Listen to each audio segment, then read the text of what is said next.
All right, first thing we're doing, open that bad boy. What you want to do, you want to pinch this side in, pinch this side in. You'll see little holes over here. So I'm grabbing them and I'm pinching the sides in. So that one's out. I'm gonna pinch this one.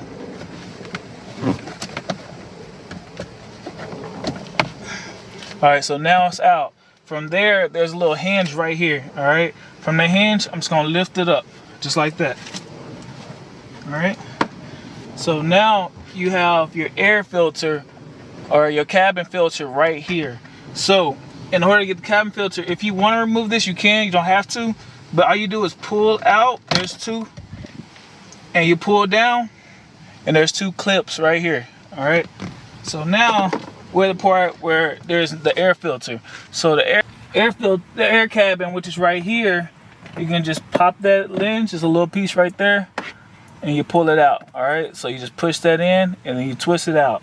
So now you have your air filter. All right. So with the air filter, you want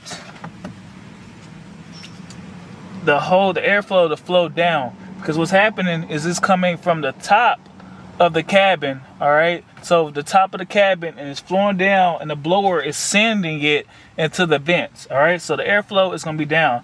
This one filter is not that bad, so it's all right. So I'm not going to replace it.